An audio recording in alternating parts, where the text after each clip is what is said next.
Good afternoon, Jagnate Media coming up Tigray War Updates Online, March 7, 2021. The interim government of Tigray has said that they are unanimous in their opinion that Eritrean troops and Amhara forces need to leave Tigray immediately.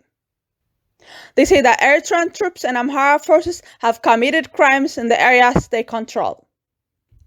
Human Rights Watch said Eritrean armed forces massacred scores of civilians, including children as young as 13, in the historic town of Aksum in Ethiopia, Tigray region in November 2020. UN and US demand Eritrean forces leave Ethiopia amid mass killings, rapes, and abductions in Tigray.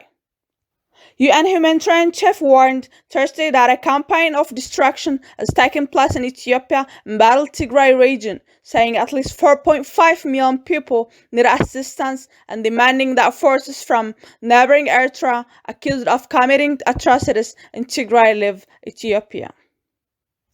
UN seeks access to Ethiopia's Tigray for war crimes probe.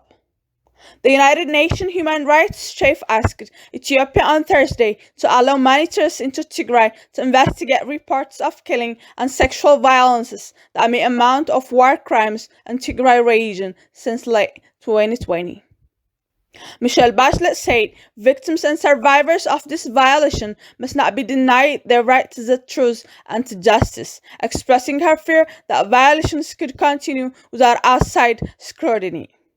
Following the UN Security Council meeting, US Ambassador to the UN, Linda Thomas-Greenfield, gave a press conference during which she urged the Ethiopian government to support an immediate end to the fighting and promote withdrawal of Eritrean troops and Amhara regional forces.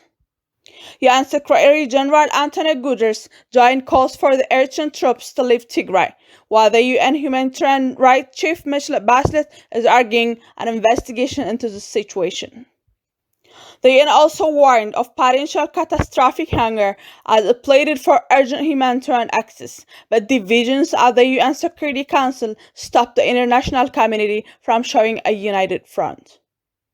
Estonia and Norway called for an end to hostile and upheld international and human rights law, an independent investigation into violation and abuses for Eritrean troops to withdraw.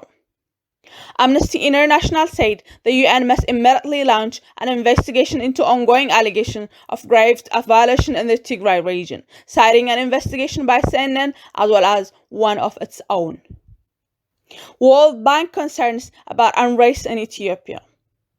The World Bank Group on Friday expressed great concern about unrest in Ethiopia, saying the situation would undermine economic and social development outcomes achieved in the African nation in recent years. According to diplomatic source, US Secretary of State Blinken spoke to Abiy Ahmed twice and told him that Eritrean and Amhara forces must be withdrawn from Tigray within 72 hours. The US Secretary of State further said that the Prime Minister had to dissociate himself from the Eritrean regime, cease all hostile activities immediately, and allow full and unimpeded humanitarian assistance to all parts of Tigray. Thank you for listening, share, subscribe, and be kind to everyone.